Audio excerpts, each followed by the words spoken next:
ರಸ್ತೆಗಳಿಗೆ ಹಣ ಹಾಕಲು ಅಲ್ಲಿವರೆಗೂ ನಮ್ಮ ನಿರಂತರ ಹೋರಾಟವನ್ನು ಈ ಗೃಹಲಕ್ಷ್ಮಿಗೆ ಸಂಬಂಧಪಟ್ಟಂತೆ ನಮ್ಮ ಹೋರಾಟವನ್ನು ನಾವು ಮಾಡ್ತೀವಿ. ನಾವು ಅಥೆಂಟಿಕ್ ಆಗಿ ದಾಖಲೆಗಳನ್ನು ತೆಗೆದುಕೊಂಡಿದ್ದೀವಿ.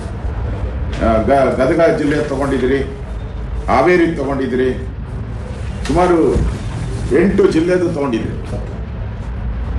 ಆ 8 ಜಿಲ್ಲೆಗಳಲ್ಲೂ ಕೂಡ ಹಣ ಕೊಟ್ಟಿಲ್ಲದೆ ಇರೋದಕ್ಕೆ ಮಾಹಿತಿ ಅದು ಅಫಿಷಿಯಲ್ ಆಗಿ ತಗೊಂಡಿದ್ದೀವಿ ನಾವು. ಆಮೇಲೆ ಎಲ್ಲ ಕಡೆ ಧಮಕಿ ಹಾಕ್ಬಿಟ್ರು. ಉಳಿದ ಜಿಲ್ಲೆಗೆ ಅಪ್ಲೈ ಮಾಡಿದ್ರಿ, ಅಲ್ಲಿ ಮಂತ್ರಿಗಳ ಆಫೀಸಿಂದ ಧಮಕಿ ಹಾಕಿ ಬಿಜೆಪಿಯವರಿಗೆ ಯಾವುದೇ ದಾಖಲೆಗಳನ್ನು ಕೊಡಬೇಡಿ ಅಂತ ಆ ಧಮಕಿ ಬೇರೆ. ಇಷ್ಟಾದರೂ ಕೂಡ ವಿರೋಧ ಪಕ್ಷ ಬೆಳಗಾವಿಯ ಅಧಿವೇಶನದಲ್ಲಿ ಆ ಬಡವರಿಗೆ ಏನು ಸೇರ್ಬೇಕಾಯ್ತು 5,000 ರೂಪಾಯಿ 5,000 ಕೋಟಿ ಹಣವನ್ನು ಕೊಡಿಸುವಂಥದ್ರಲ್ಲಿ ನಾವು ಹೋರಾಟವನ್ನು ಮಾಡಿದಿರಿ. ಅದು ತಲುಪುವವರೆಗೂ ನಮ್ಮ ಹೋರಾಟ ನಿರಂತರವಾಗಿ ಮಾತಾಡಿದ್ದೆ. ನಾನು ಕೇಳಿದ್ದು ರಾಜ್ಯದಲ್ಲಿ ಕಾನೂನು ಸುವ್ಯವಸ್ಥೆ ಹಾಳಾಗಿದೆ, ಅದ್ರ ಬಗ್ಗೆ ನಾನು ಕೇಳಿದ್ದೆ. ಕೇಸ್ಗಳು, ಸೈಬರ್ ಕ್ರೈಮು, ಮತ್ತು ಜೈಲುಗಳು 5 ಸ್ಟಾರ್ ಹೋಟ್ಲಾಗಿರುವಂಥದ್ದು, ರೆಸಾರ್ಟ್ಗಳಾಗಿರುವಂಥದ್ದು, ಡ್ರಗ್ಸ್ ಹಾವಳಿ, ಈ ಥರದ ಬಗ್ಗೆ ನಾನು ಪ್ರಶ್ನೆಗಳನ್ನು ಕೇಳಿದ್ದೆ ಸನ್ಮಾನ್ಯ ಗೃಹ ಸಚಿವರಿಗೆ. ಅವರು ನನಗೆ ಉತ್ತರ ಕೊಟ್ಟಿದ್ದಾರೆ. ರಾಷ್ಟ್ರದೆಲ್ಲೆಡೆ ರಾಜಾರೋಷವಾಗಿ ಡ್ರಗ್ಸ್ ಮಾರಾಟ ಆಗೋದು ಅಲ್ಲಿಂದ ಶುರು ಮಾಡಿರೋದೇ ರಾಷ್ಟ್ರದಿಂದ ಅವರು. ನಾನು ಕೇಳಿದ್ದು ರಾಜ್ಯದಲ್ಲಿ, ನಾನು ರಾಷ್ಟ್ರದ ಸುದ್ದಿಗೆ ಹೋಗಿಲ್ಲ, ರಾಜ್ಯದಲ್ಲಿ ಏನೇನು ಹಾವಳಿ ನಡೀತಾ ಇದೆ ಅನ್ನೋದ್ರ ಬಗ್ಗೆ ನಾನು ಮಾತಾಡಿದ್ರೆ ಅವರು ರಾಷ್ಟ್ರದಲ್ಲಲ್ಲ ಅಂತ ರಿಪೋರ್ಟ್ ಕೊಟ್ಟರು. ಗೃಹ ಸಚಿವ ಅದು ಕಾಪಿನೂ ಕೊಡ್ತೀನಿ, ಇಲ್ಲಿದೆ ನನಗೆ. ಆ ರಿಂಗ್ ರೋಡಲ್ಲೇ ಇದೆ ಫ್ಯಾಕ್ಟ್ರಿ, ಡ್ರಗ್ ತಯಾರು ಮಾಡೋ ಫ್ಯಾಕ್ಟ್ರಿ. ಗುಜರಾತಿಂದ ಬಂದು ಅರೆಸ್ಟ್ ಮಾಡಿದ್ರು. ನಮ್ಮ ಕರ್ನಾಟಕ ಸರ್ಕಾರದ ಪೊಲೀಸರು ಕೈ ಕಟ್ಕೊಂಡು ನಿಂತಿದ್ರು, ಅವ್ರು ಬೆಂಗಾವಲು ಕೊಟ್ಕೊಂಡು. ಇವತ್ತು ರಾಜಸ್ಥಾನದವರು ಅರೆಸ್ಟ್ ಮಾಡ್ತಾ ಇದ್ದಾರೆ ಅಂತ ಹೇಳಿದ್ರೆ ಈ ಹಾವಳಿ ಎಷ್ಟು ಜೋರಾಗಿದೆ. ಕರ್ನಾಟಕದಲ್ಲಿ 31ನೇ ತಾರೀಕು ಬರ್ತಾ ಇದೆ ಬೆಂಗಳೂರಿಗೆ. ನನಗನ್ಸುತ್ತೆ ಸುಮಾರು 150-200 ಕೋಟಿ ಡ್ರಗ್ಸ್ ಬೆಂಗಳೂರಿಗೆ ಬರೋದಿದೆ. ಈ ಸರ್ಕಾರಕ್ಕೆ ಮಾನ ಮರ್ಯಾದೆ ಇದ್ದರೆ ಅದನ್ನು ತಡೀಲಿ, ಲಕ್ಷಾಂತರ ಯುವಕರನ್ನ ಆ ದಂಧೆಗೆ ಹೋಗುವಂಥದ್ದನ್ನ ತಪ್ಪಿಸ್ಲಿ ಅನ್ನೋ ಆಗ್ರಹವನ್ನು ನಾನು ವಿಧಾನಸಭಾ ಅಧಿವೇಶನದಲ್ಲೂ ಮಾಡಿದ್ದೀನಿ, ಈಗಲೂ ಮಾಡ್ತಾ ಇದ್ದೀನಿ. ತಡೆಯುವಂಥ ಪ್ರಯತ್ನವನ್ನು ಮಾಡಲಿ. ಪೊಲೀಸರು ಪೂರ್ತಿ ಟ್ರಾನ್ಸ್ಫರ್ ದಂಧೆಯಲ್ಲೇ ಉಳಿದೋಗಿದ್ದಾರೆ. ಇನ್ನು ಬೆಂಗಳೂರದು ಟ್ರಾನ್ಸ್ಫರ್ ಲಿಸ್ಟ್ ರೆಡಿಯಾಗಿ 3 ತಿಂಗಳಾಯಿತು. ಎಲ್ಲ ತೋರಿಸ್ತಾ ಇದಾರಲ್ಲ ಇವಾಗ. ರಾಜಸ್ಥಾನ, ಗುಜರಾತ್ ಎಲ್ಲ ಬಂದು ಪೊಲೀಸರು ಇಲ್ಲೆಲ್ಲ ಅರೆಸ್ಟ್ ಮಾಡ್ತಾ ಇದಾರಲ್ಲ. ಬರ್ತಾ ಇರೋದು ಎಲ್ಲರಿಗೂ ಗೊತ್ತಿದೆ. ಪಾಕಿಸ್ತಾನ ಬೇರೆ ಬೇರೆ ಕಡೆಯಿಂದ ಬರ್ತಾ ಇದೆ. ನಮ್ಮ ಗಡಿಗಳನ್ನು ಭದ್ರ ಮಾಡ್ಕೊಬೇಕಾಯ್ತು ಕರ್ನಾಟಕದ. ಅದನ್ನು ಮಾಡಲಿಲ್ಲ. ಪೊಲೀಸು ಕೈ ಚೆಲ್ಲಿ ಕೂತಿದ್ದಾರೆ. ಕೊಟ್ಟು ಅಭಿವೃದ್ಧಿ ಆಗಿಲ್ಲ ಅಂದ್ರೆ ಯು ಆರ್ ಫೇಲ್.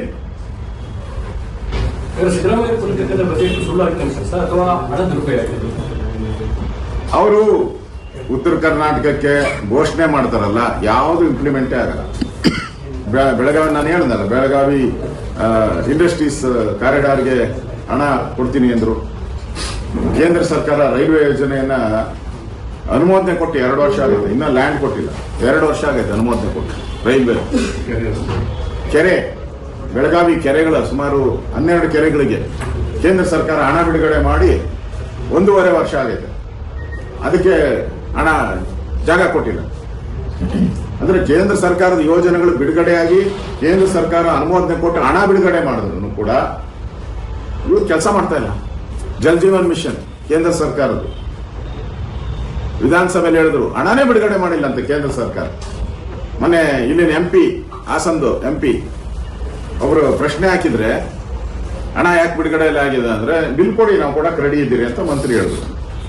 ಇವ್ರು ಕೇಳಿದ್ರೆ ನಾವು ಕೊಡ್ತಾ ಇದ್ದೀರಿ, ಬರ್ತಾ ಇದೆ ಅಂತ ಹೇಳಿದ್ರು. 2 ವರ್ಷದ ಹಿಂದೆ ಗೋವಿಂದರಾವ್ ವರದಿಯನ್ನ ಮಾಡಿದಿರಿ, 6 ತಿಂಗಳಲ್ಲಿ ವರದಿ ಕೊಡ್ತದೆ, ಉತ್ತರ ಕರ್ನಾಟಕನ ಸಮಗ್ರವಾಗಿ ಚಿನ್ನದ ನಾಡು ಮಾಡ್ಬಿಡೋಣ ಅಂದ್ರು. 6 ತಿಂಗಳಾಯ್ತು, 12 ತಿಂಗಳಾಯ್ತು, 24 ತಿಂಗಳಾಯ್ತು, ಇನ್ನೂ ವರದಿನೇ ಇಲ್ಲ. ಇನ್ನು ಕೇಳಿದ್ರೆ ಅದಕ್ಕೆ ಟಿಂಕರಿಂಗ್ ಮಾಡ್ತಾ ಇದ್ದೀರಿ, ಈ ಕಾರ್ ಟಿಂಕರಿಂಗ್ ಮಾಡಲ್ಲ, ಹಂಗೆ ಟಿಂಕರಿಂಗ್ ಮಾಡ್ತಾ ಇದ್ದೀರಿ ಅಂತ ಹೇಳ್ತಾವ್ರೆ. ಇನ್ನು ಗೋವಿಂದರಾವ್ ಸೀಟಿಂದ ವರದಿ ಬಂದಿದೆಯೋ ಇಲ್ಲ ನಮಗಂತೂ ಗೊತ್ತಿಲ್ಲ. ಅಂದ್ರೆ ನೆಗ್ಲೆಕ್ಟ್, ಉತ್ತರ ಕರ್ನಾಟಕವನ್ನ ನೆಗ್ಲೆಕ್ಟ್ ಮಾಡಿದ್ದಾರೆ. ಕೇಂದ್ರ ಸರ್ಕಾರ ಏನೇನು ಯೋಜನೆಯನ್ನ ಕೊಟ್ಟಿತ್ತು ಅದನ್ನ ಭೂಮಿಗಳನ್ನ ಕೊಡದೆ, ರೈಲ್ವೆಗೆ, ಕೆರೆಗಳಿಗೆ ಭೂಮಿಯನ್ನ ಕೊಡದೆ ಆ ಯೋಜನೆಗಳು ಹಳ್ಳ ಹಿಡಿತವೆ. ಯಾಕಂದ್ರೆ ಇವ್ರ ಹತ್ರ ಕಾಸಿಲ್ಲ. ಮಾತ್ರ ಗ್ಯಾರಂಟಿ ಗ್ಯಾರಂಟಿ ಗ್ಯಾರಂಟಿ ಮಾಡಿದ್ದಾರೆ. ಪ್ರಾಣಿಗಳು ಈ ಏನು ರೆಸಾರ್ಟ್ ಅಂದ್ರೆ ಏನು ಇದು ಹೋಗ್ತಾರಲ್ಲ ಪ್ರಾಣಿ ನೋಡಕ್ಕೆ, ಸಫಾರಿ. ಸ್ವತಃ ಸಿದ್ದರಾಮಯ್ಯನವರೇ ಹೋಗಿದ್ದಾರೆ ಸಫಾರಿಗೆ, ಡಿಕೆನೂ ಹೋಗಿದ್ದಾರೆ. ಇದೆಲ್ಲ ಆಗ್ತಾ ಇರೋದು ಅನಾಹುತ 40 ಕಿಲೋಮೀಟರ್ ದೂರದಲ್ಲಿ ಆಗಿರೋದು. ಇದೆಲ್ಲ ಸಫಾರಿಗೂ ಅದಕ್ಕೂ 40 ಕಿಲೋಮೀಟರ್ ದೂರದಲ್ಲಿ. ಇವರು ಸಫಾರಿನ ರದ್ದು ಮಾಡಿದ್ದಾರೆ. ಸಫಾರಿ ಮೇಜರ್ ಇರುವಂಥದ್ದು ರಾಜ್ಯ ಸರ್ಕಾರದ್ದೇ, ಜಂಗಲ್ ರೆಸಾರ್ಟ್ಸ್. ದೇಶದಲ್ಲೇ ಬಹಳ ಪ್ರಖ್ಯಾತಿಯನ್ನ ಪಡೆದಂಥದ್ದು ಜಂಗಲ್ ರೆಸಾರ್ಟ್ ಕರ್ನಾಟಕ. ಯಾರೋ ಪುಣ್ಯಾತ್ಮ ಪ್ರಾರಂಭ ಮಾಡಿ ಲಾಭದಾಯಕವಾಗಿದೆ.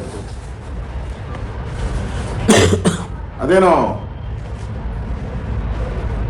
ಕೋಣ ಮರಿ ಹಾಕಿದ್ರೆ ಕೊಟ್ಟಿಗೆ ಕಟ್ಟು ಅನ್ನಂಗೆ ಆಯ್ತು. ಈ ಜಂಗಲ್ ಸಫಾರಿಗೂ ಈ ಆನೆ ಸಾವುಗೂ ಸಂಬಂಧ ಏನೈತೆ? ಆನೆ ದಾಳಿಗಳಿರ್ಬೋದು, ಹುಲಿ ದಾಳಿಗಳು ಏನ್ ಸಂಬಂಧ ಇದೆ? ಈ ಸಫಾರಿ ಅನ್ನೋದು ಪ್ರಾರಂಭ ಆಗಿ ಒಂದು 30 ವರ್ಷ ಆಗಿರ್ಬೋದು ಅನ್ಪ. ಆ ಹಿಂದೆನೂ ನಮ್ಮ ರಾಜ ಮಹಾರಾಜರ ಕಾಲದಲ್ಲೂ ಕೂಡ ಇತ್ತು. ಹಳ್ಳಿಗಳಿಗೆ ಹುಲಿ, ಚಿರತೆ ಇವೆಲ್ಲ ಬರೋದಿತ್ತು. ಹಂಗನ್ಬಿಟ್ಟು ಇಡೀ ದೇಶದಲ್ಲಿ ಈಗ ಮಧ್ಯಪ್ರದೇಶದಲ್ಲಿದೆ, ರಾಜಸ್ಥಾನದಲ್ಲಿದೆ, ಅಲ್ಲೂ ಎಲ್ಲ ಜಂಗಲ್ ಸಫಾರೀಸ್ ಎಲ್ಲ ಇದೆ. ಪ್ರಧಾನಮಂತ್ರಿಗಳೇ ಹೋಗಿರೋದು ನಾನು ನೋಡಿದ್ದೀನಿ. ಮೊನ್ನೆ ರಾಹುಲ್ ಗಾಂಧಿ ಅವರು 4 ದಿನ ಅಲ್ಲೇ ಇದ್ರಂತೆ ಮಧ್ಯಪ್ರದೇಶದಲ್ಲಿ. ಅಲ್ಲೆಲ್ಲ ಬಂದ್ ಮಾಡ್ಬಿಟ್ಟವ್ರ. ಹಾಗಾದ್ರೆ ಇಡೀ ದೇಶದಲ್ಲಿರೋ ಎಲ್ಲಾ ರಾಜ್ಯಗಳು ಸಫಾರಿಯನ್ನ ಬಂದ್ ಮಾಡಿದಾರ. ನಾನ್ ಕೇಳೋದು ಈ ಮಂತ್ರಿಗೆ, ಅರಣ್ಯ ಸಚಿವರಿಗೆ ನಾನು ಕೇಳೋದಂಥದ್ದು, ಏನಾದ್ರೂ ಇದಕ್ಕೆ ಒಂದು ತಜ್ಞರನ್ನ ನೇಮಕ ಮಾಡಿದ್ದೀರಾ? ಹೌದು, ಈ ಸಫಾರಿ ಹೋಗೋದ್ರಿಂದ ಪ್ರಾಣಿಗಳು ನಾಡಿಗೆ ಬರ್ತಾ ಇದೆ, ಏನಾದ್ರೂ ವರದಿ ಇದೆಯಾ ನಿಮ್ಮ ಹತ್ರ?